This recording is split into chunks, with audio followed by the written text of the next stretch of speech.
Sports listeners, I'm your host, Erica Salda, the Queen of Teen. Please tune in every single Tuesday. This whole hour of Santa Barbara teen athletes. Woo! And we're talking all athletes. Hello, this is Dominique Hackett with Santa Barbara Wellness Center. Welcome this morning to Teen Sports Radio. We have a special guest today, Dr. Tiffany Morris. She is the Ojai Unified School District Superintendent, and her focus is on students and family success. And what we're realizing is that our teens face more stress than ever before. We have the impact of social media. Now teens are comparing themselves not just to their school peers, but now they have social peers on their social media. And they're also experiencing stress from higher expectations. I mean, school has changed. Now our kids are learning concepts in math and science that we as parents and grandparents may have studied in college. So even school subjects and school education is changing and is causing greater stress to our kids. We also have sleep disruption.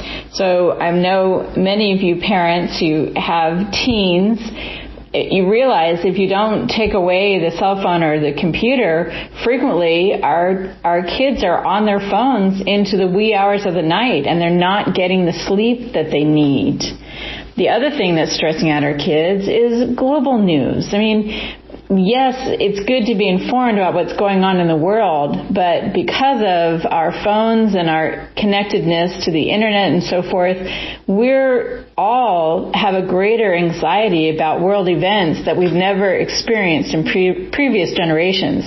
And if there's not time for family discussion, this knowledge of what's going on in the world is increasing anxiety in our teens. The other thing that our teens have to face is the fact that parents are stressed out too. I mean, the reality is many of us adults are also on social media and we're also watching lots and lots of news, and we have our own concerns about earning money for our family, and it doesn't leave much room for families to get together and relax and try to work on that level of stress and try to reduce family anxiety. So our community is experiencing people maybe turning to drugs to experiment with various ways to alter consciousness so you can get a little relief from all this anxiety. And so we've been discussing the fentanyl poisoning that's been going on. We've just been discussing how experimenting with drugs and so forth can lead, unfortunately, to deaths and so forth. So at Teen Sports Radio, we have co-hosts and guests. We speak about what to do for stress relief and trying to find that stress relief that is a drug-free alternative. So we're really looking forward to our conversation with Dr. Tiffany and seeing what they are all doing in the Ojai Valley School District in regards to teens, school success and family success. Wonderful introduction today, Dominique. So let's get now with Don Sanders and today's guest. Don Sanders, donsmassageojai.com.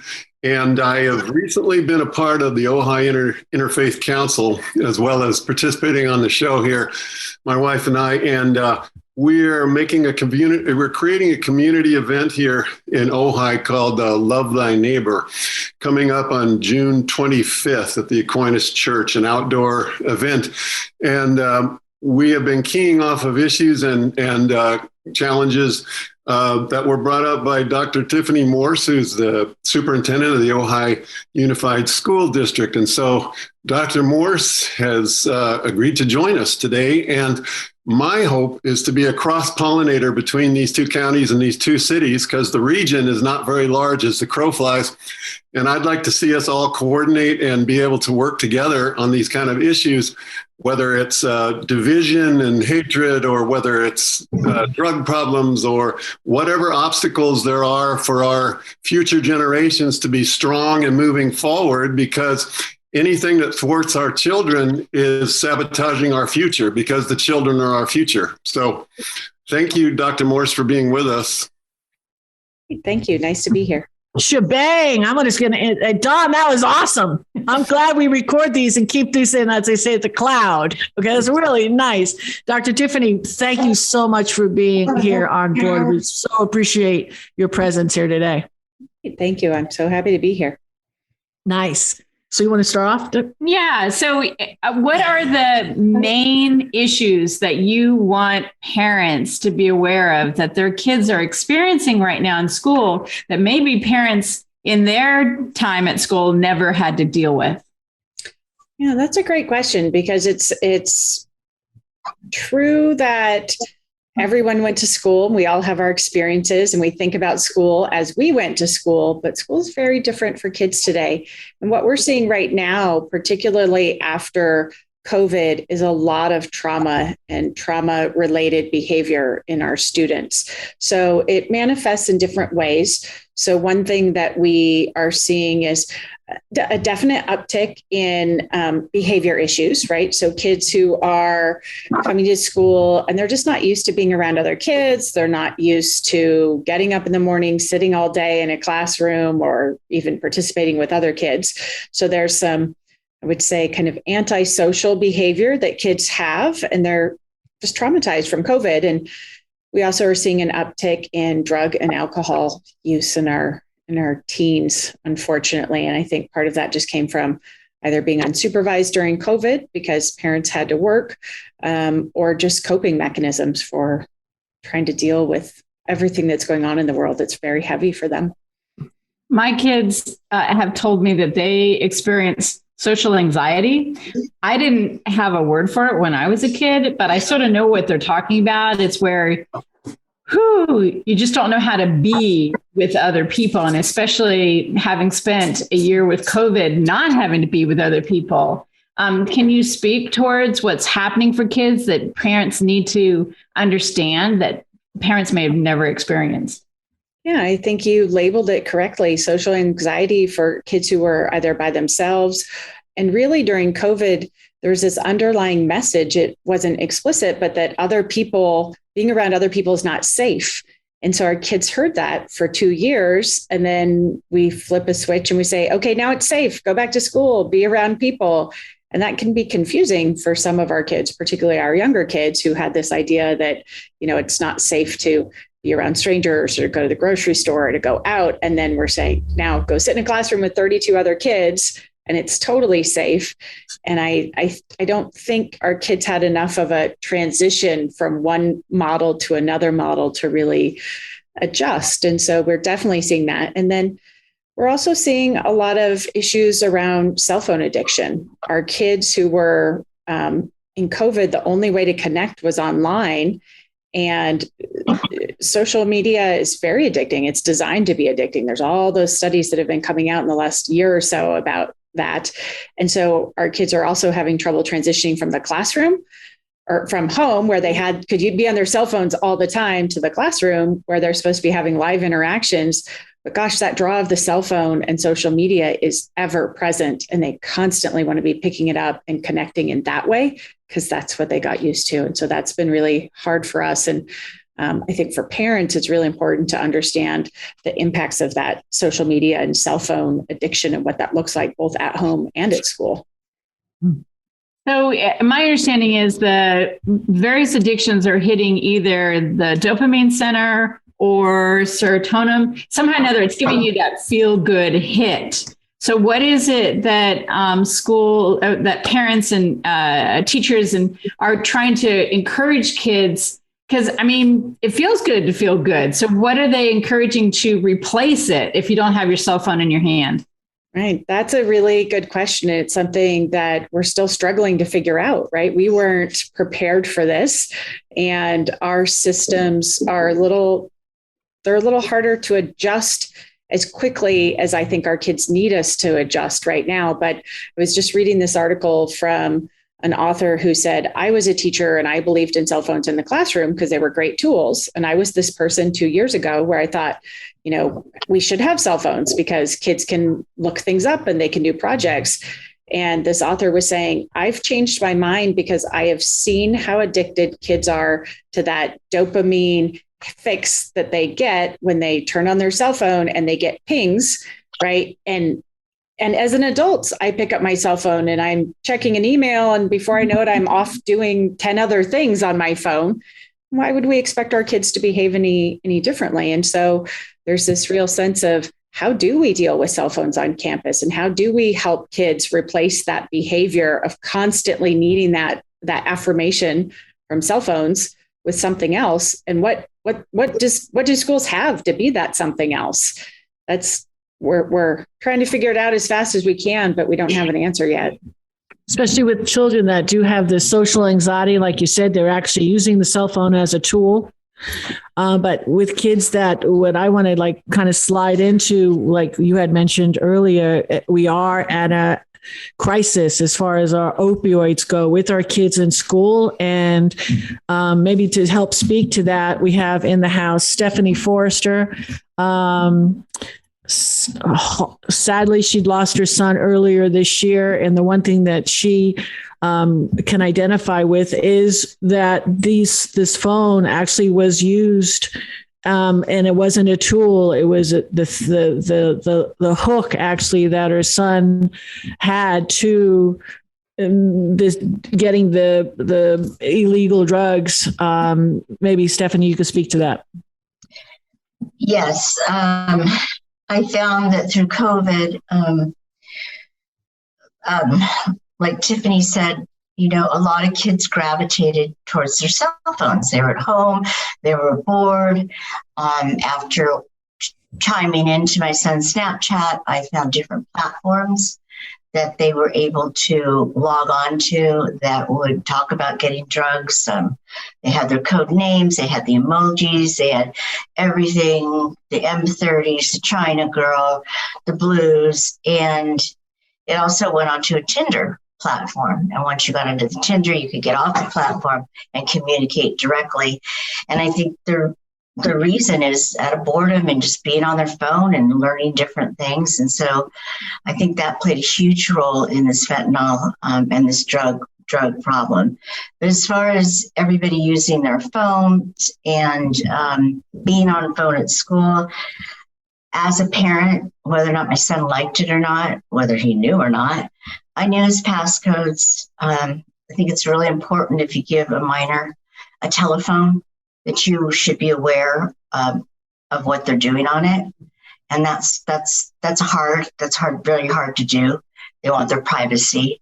But that's how I feel about kind of what happened with Justin and the phones and the boredom and the social anxiety. He'd also shattered his ankle along with all of that. COVID really did a huge number on the drug problems. Wow, that was a great share. Stephanie, thank you so much. It was so heartfelt. Let's do this. Let's take another break. This is Erica Salda, the Queen of Teen. We'll be back with a lot more after these messages. Got to put your black feet on the ground. When I said let me say it one more time, y'all. Now all you want to do is ride around Sally. All you want to do is ride around Sally. Mustang Sally.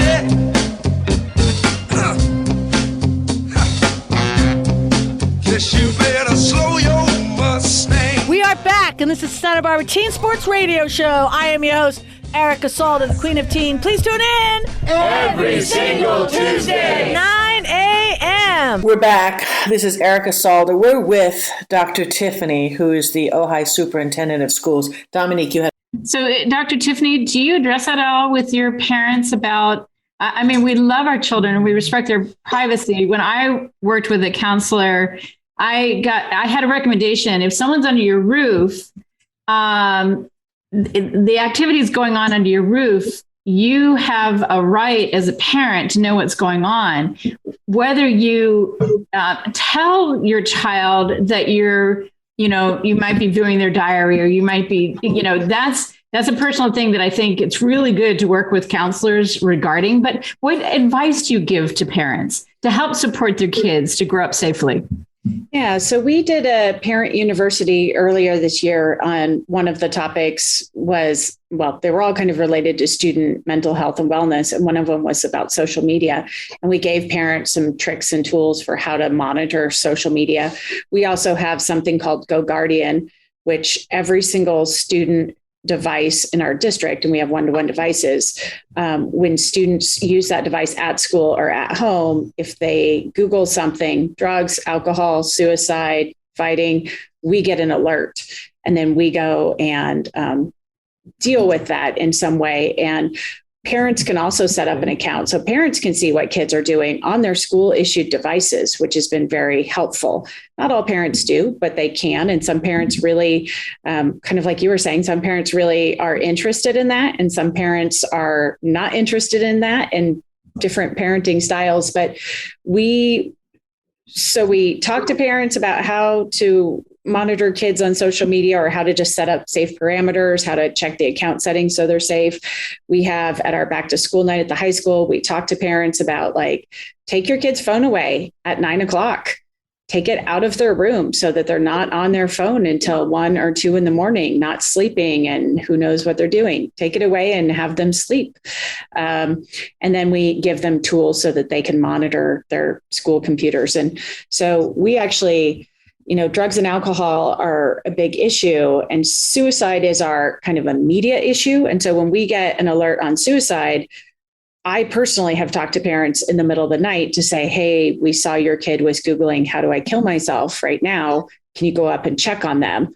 And that is a wake up call for parents when they get that, literally and figuratively, when they get that and they go check on their kids. And it's to say, gosh, like, let's dig into what's happening with your child right now and use this as a tool to help get them what they need to be successful and happy again. So, and just to give hugs to all the parents, it doesn't matter what your level of wealth, poverty, race, this happens in all families. Yes. I had 2 of my 5 children's contemplated. And it's something that we need to speak more to, because we need that active, loving listening and encourage that. Don't be ashamed of it. Don.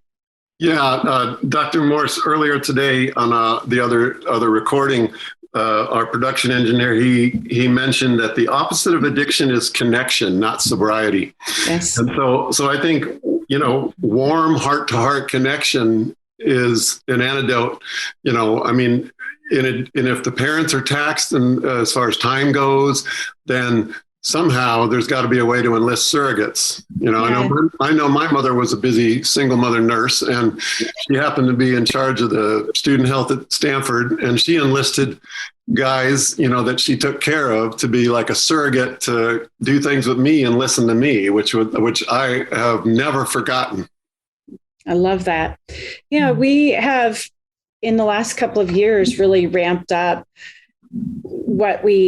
how we connect, and really how we track students' connection at school. So at the high school, we have something called a 5-star app, and we want to see that kids get points for connecting with different things. And when we see that you haven't connected with anything, we reach out to you. And at the middle school, we have a whole program that's really around looking at individual students to see how they're connecting with the adults on campus. And so it's interesting because the work of schools has really changed significantly over the last 5 years, and particularly since we've come back from COVID. And all of these things are not what we think about when we think of schools, right? And we think of reading and writing and all the academic piece. This is critical and takes almost an equivalent amount of resources to make these connections with kids and do mental health and drug and alcohol counseling and all these whole child things that we have to do. I love it. Whole child. We were just curious, based on the conversation we had with the county health director, do your schools or your school nurses have access to what's it called? Narcan, in order to assist with any overdose? Yes. Excellent. We're small, so we have 1 nurse for the entire district. It's also very, very hard to find school nurses. Just as a side note, it's almost impossible. just because of the requirements and the money is less than if you were a nurse somewhere else. And so I think across the county's region, we're struggling with getting school nurses. But yes, when we do have them, they have access to Narcan.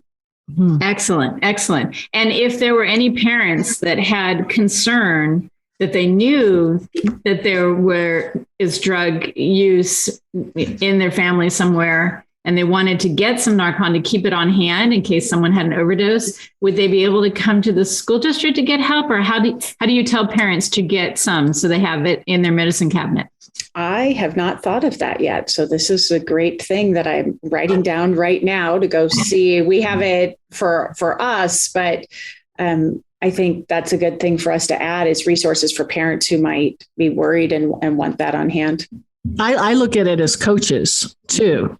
I mean, all the coaches should have access to it. It should be in their bag, in their first aid kit. Right next to the AED, right? So yeah, it's like an EpiPen. It's like yeah.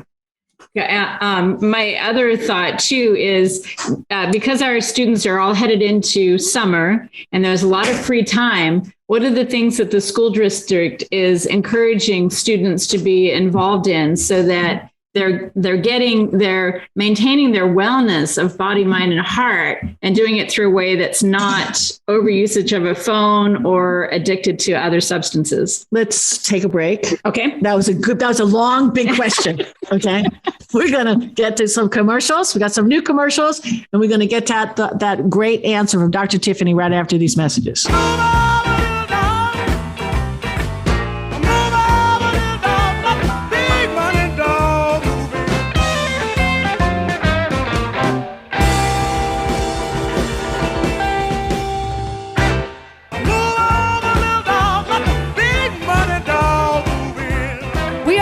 And this is Santa Barbara Teen Sports Radio Show. I am your host, Erica Salda, the Queen of Teen. Please tune in every single Tuesday, 9 a.m. Welcome back to Teen Sports Radio.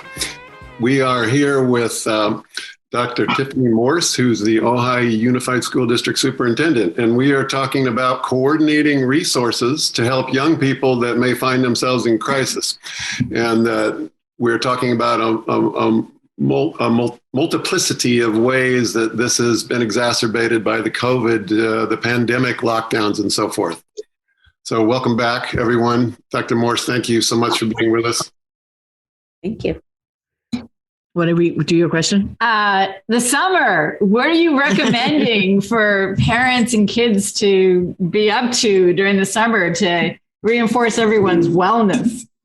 Well, I think what you just said is important. While parents are at work, what are we doing with kids, right? So we're not repeating what happened during COVID with kids at home for long periods of time by themselves and having access to their phones and all the things that may not lead to a positive mental outlook. And so we are, for our third year in a row, expanding our free summer programs in Ojai Unified. So we have access to these summer camps for all students, K through 12th grade. And this year we've added a mountain biking class where kids can go on mountain biking trips every single day, Monday through Friday, for 3 or 4 hours. We have a fitness class. We have game design.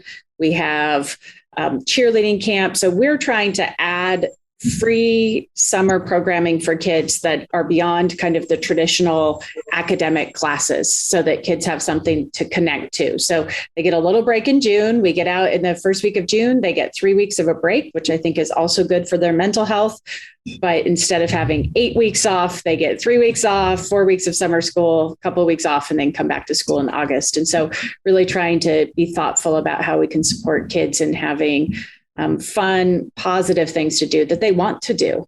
And then, of course, we have a lot of students who work during the summer. And so trying to help them with job preparation, resume building, those kinds of things, so that if they want to get a summer job, which is also productive, that they have the tools to be able to do that. So when you budget this out, Dr. Tiffany, because I just got off the phone with a friend of mine and, she's trying to scrape together the dollars because she doesn't have the money.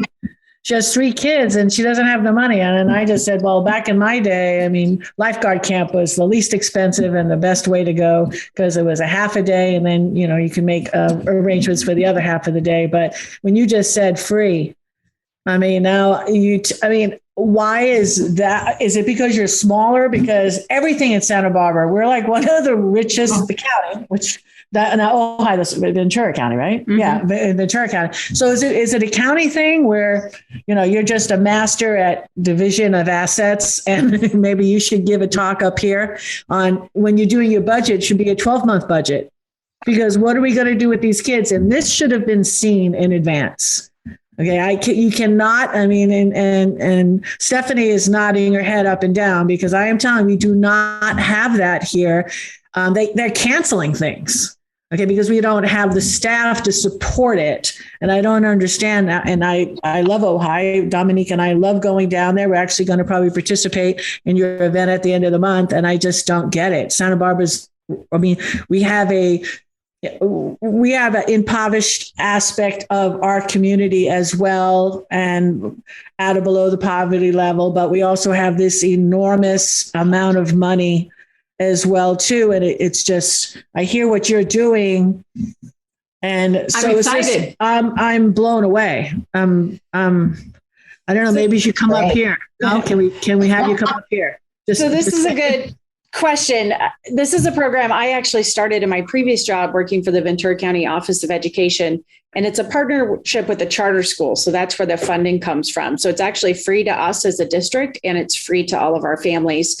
So I was running this before, and most districts take this partnership and they do the typical academic classes. And I am just passionate that our students need fun, interesting things to do that we can't offer them during the school year.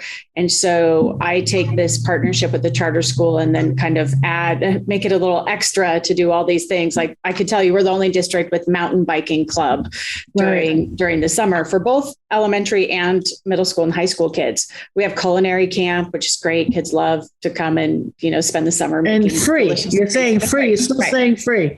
Yeah. And so it's just this partnership that we've been doing, and I've been doing with this charter school called Learn for Life for, I think this is maybe my 10th year of partnering with them in the summer to do this. So it's really great. Stephanie, you're allowed to say, I know she's Can we clone her? Can we clone her? Can we clone her? I think we should steal her, because that's how you get what you want. Yeah. You steal people. That's brilliant. That's brilliant. It's a share. It's a sharing, but at the end of the day, we take her. Yeah. And then she could share down in Ojai. No. Done.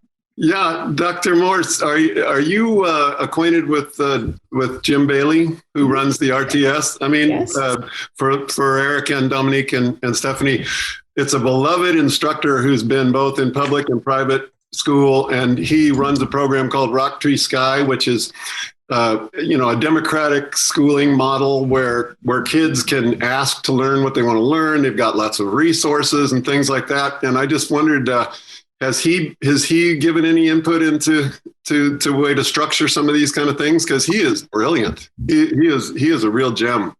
Yes. So we actually we have a whole school that's based on a partnership with Rock Tree Sky. So we had previously closed Summit School, and then we reopened it as a partnership. So they provide the enrichment and we provide the academic school piece. So we have an ongoing partnership, and one of our summer programs is a Rock Tree Sky camp. So yes, we are trying to bring that innovation and passion that anyone in the community has to serve our students. And Jim is definitely one of the leaders in that area. So that's great. Because my son went to Rock Tree Sky, and he was the first high school age student there, and he brought 3 of his friends. And it was really great because it created a bridge. The younger kids had some guys that they could relate to before they got to the grown-ups that were teachers. And then the teachers had some intermediate support to relate to the young ones. And it was a very, very efficient system, to have like big brothers. Yes. We're replicating that model at San Antonio, one of our schools that we're turning into a K-8 school. And so that is one of the things, is that connection between older kids and younger kids. Because again, just like you said, the opposite of addiction is connection. And so we are making a concentrated effort across our entire district to connect, to have kids connect with each other, to connect with our teachers, to connect with our adults on campus, to connect with their parents, and to connect with things that they're passionate about. I think one of the things that our young kids struggle with is they don't know what they like to do. If you ask them, what do you like to do? Some kids know, and that's great. But what do we do with the kids who don't know what they like to do? I think it's part of our work in schools to help them figure that out so that they have something to ground them into their community and their world moving forward. I like to mountain bike. I like music. I like art, whatever that is. Our job is to help them find that and make those connections. Dr. Tiffany, that is such music to my ears. Let's take another little break. This is Erica Salda, the Queen of Teen. We'll be back with a lot more after these messages. Well, now together we will stand, every boy, girl, woman, and a man.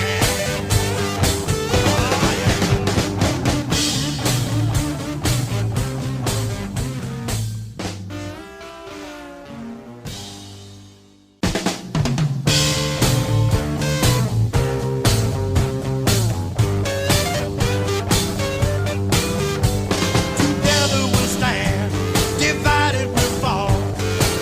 Come on now, people, let's get on the ball and work together. Come on, let's work together. Now, people, because together we will stand, every boy, every girl, and a man. We are back, and this is Santa Barbara Teen Sports Radio Show. I am your host, Erica Salda, the Queen of Teen. Please tune in every single Tuesday, 9 a.m. Welcome back to Teen Sports Radio. This is Dominique Hackett with Santa Barbara Wellness Center. We're speaking to Dr. Tiffany, the Ojai Valley School Superintendent. Yeah, I'm just blown away. I'm going to do some massive research this next week about what is actually free. All I know is everything I've heard from everybody that I've spoke to, there's price tags attached. And am I wrong, Stephanie? I mean, isn't it everything costs? There's no free. Am I right? Absolutely. I graduated from Westmont. I know all those camps are, God bless people who could afford them. That's great. I don't know. How long? Recreation. Did you take years to set this up, Dr. Tiffany, or is this something, I know you had this before you became the superintendent of schools, so you already built the foundation of it and then just ran it. Honestly, if I had an elementary school kid right now and living in Santa Barbara, I would move to Ojai. Because you can even just come to Ojai for the summer. You don't have to move here. We actually take kids. We take our district kids, but we take kids from anywhere. And so we do have kids from outside who are not enrolled in Ojai Unified during the school year who come to us for summer camps, and we encourage that. We'd love to have them. So if I drop off my child at 8 and then so I can pick it up after work, is it an all day thing or? Half day. Yeah. So for our high school kids, it's a half day, but we know that that's an issue for parents, particularly in elementary. And so we've added afternoon childcare into the program so that you really can drop your kid off at 7. Stephanie wants to move. Stephanie's moving to Ojai. That's it. I think 4 or 5. I forget what time the end time is, but we really, I know parents have to work, right? And so I know every time we have a holiday or we have summer, or we have spring break, it's really hard for parents to figure out, how do I keep my kids safe and engaged and happy? And so that's part of our job, is to provide that support. And, I appreciate that you keep saying free, because that is something we're really passionate about. Is I need all families to have access to these services, regardless of your income. And so we try really hard. We have a very robust support system for families of all income levels. And so childcare, if you are under a certain income level, childcare in the afternoon for the summer is free also. And so that our families. The funny thing is people that have means, like all of my friends, and I've been blessed with being able to provide extras for my kids. But my whole thing as they were growing up, with all the camps that I paid, I just said, can't you be a nonprofit? Because at least I can write it off. Because you're just writing, checks. But see, now they're all nonprofits pretty much, that you can put your money back into the system to help support those that didn't have, because it's not like we don't want to pay. It's just not there. And my heart goes out to those that have the kids that are right at the bubble and they just can't afford it. So now they're latchkey kids. And that just doesn't help anybody because they're vulnerable then. So God bless you. I tell you, God bless you, boy. So do you have a website where parents can find out all the information of what your school district is offering? Yeah, just ohiusd.org. And we have a page that's specific to summer programs. And so it's pretty easy to find. And we also have something called Family Fund, which is a program. I want to make sure that all kids, again, regardless of their socioeconomic status, have access to all of those enrichment things that we know help keep our kids happy, safe, engaged, out of trouble, off of drugs, that have all those connective pieces. And so we will pay for Family Fund, will raise money, and we'll pay for kids to go to fifth grade science camp, the Marine Institute. We pay for kids to go to prom. We pay for kids' yearbooks. We pay for cleats if they need to participate in soccer and don't have the money. And so we really want all of our kids to have access to everything the school has to offer, regardless of how much money their family has. I think We've got Stephanie here in tears. Go ahead. I think I'm going to cry. I mean, I was fortunate enough to be able to have Justin go to camps, and I kept him very much. There wasn't a day in between that he didn't go from sport to sport. And I know that's not recommended, but with how hyperactive he was, it was really important. But I know a lot of the kids couldn't participate because of the cost. So that's brilliant. I grew up and I would never have asked my parents for any activity because I knew we couldn't afford it. So I just wouldn't ask. So they didn't even know, right? They didn't know that there was this thing or this thing because I felt guilty asking them for money that we didn't have to do something for myself and two little brothers. And so I never want our kids to not take AP tests because they can't afford it, or to not play soccer because they don't have cleats, or to not go to anything, to not go to prom, because those are part of what makes school, right? We think it's, again, just in the classroom, but there's all these other things that happen outside the classroom that meet the needs of the whole child. And I think those are part of our basic education program, and that we have to ensure all kids have access to them. So basically the money, though, because everything still costs money. People aren't doing anything for free, even though you're providing the service for free. But so on top of that layer, so because, you're the CEO of the district, you're the superintendent of schools. Are you just laddering your budget, your funding over the 12 months? Is that how you're doing it? Or it's the partnerships that you have that have a bucket of money that you formed relationships with, and that's the end goal is the kids? It's about the kids. Let's provide free to the kids. I mean, is that how you do it? I mean, because why are you not that you're not, because what you're doing isn't rocket science, but it's a model. Okay. And the model up here is, well, those who can pay, okay, are going to get, we're going to get some ex-NFL football player to be your coach, and he has the relationships, but that's going to cost to go to a camp $1,500. Okay. So I just don't know, how is that, how are you doing that? Is it federal? Is it state? It's a lot of pieces. It's though not our general fund budget. So for example, Family Fund is a nonprofit. It was part of the district and we spun it off into a nonprofit. So they raise money to connect families to services. So, we have parents in our district who have cancer, right? Stage 4 cancer. I've got 2 kids at home. My truck broke down. My air conditioner went out, and I'm trying to get my kids, keep my kids safe, happy, and healthy.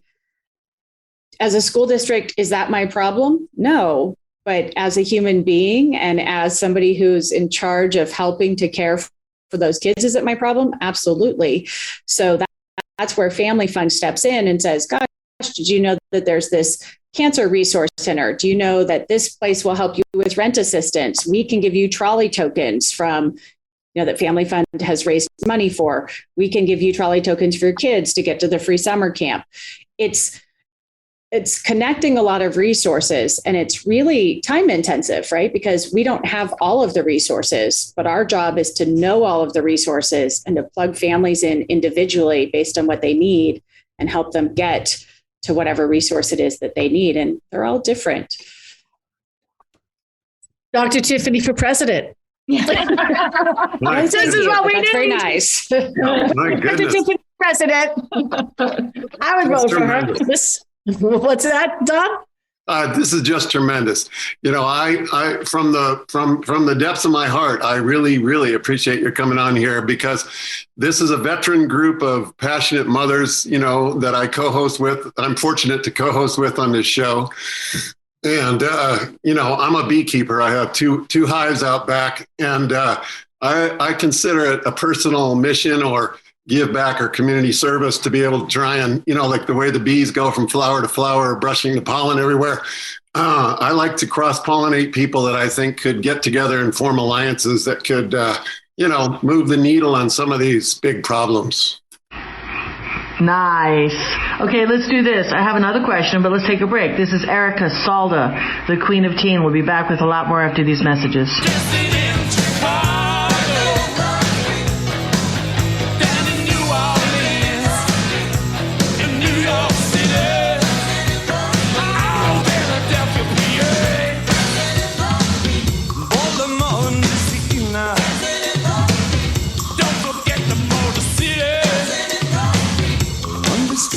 Brazil, back in the USSR, way down in LA, every day, dancing in the street,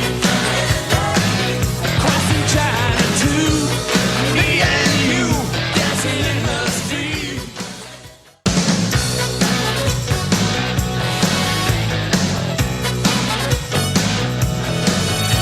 We are back, and this is Santa Barbara Teen Sports Radio Show. I am your host, Erica Salda, the Queen of Teen. Please tune in every single Tuesday, 9 a.m. Dr. Tiffany, last question.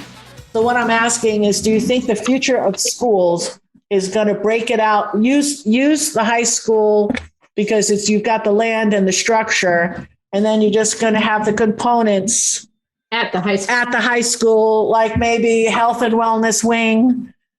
So this way, if kids has problems, they can go right there. They don't have to worry about going online, filling out forms. The services are right there. The school will still have all the sports and everything like that, but it would be set up and structured a little different. rock climbing room. Do you think that, or you don't see that?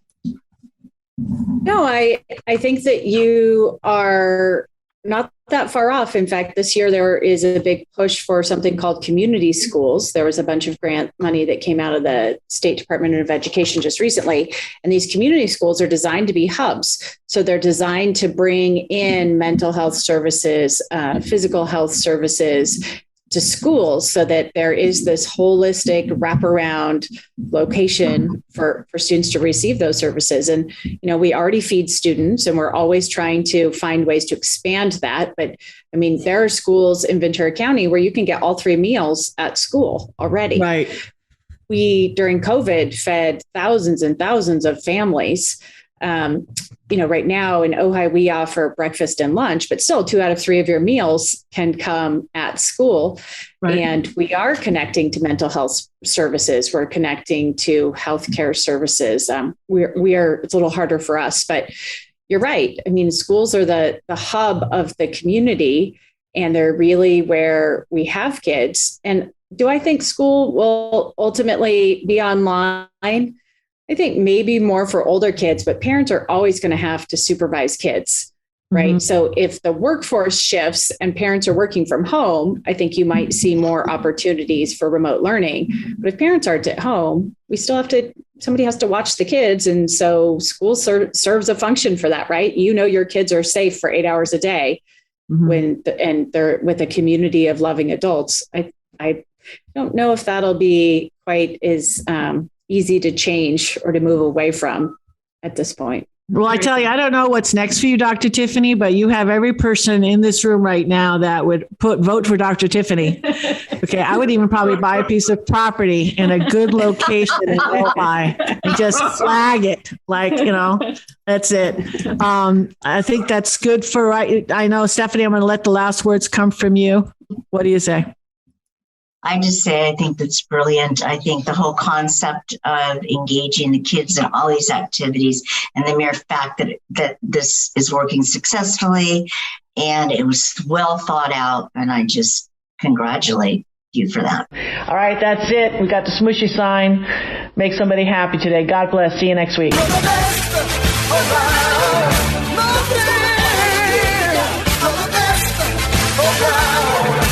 Nothing's going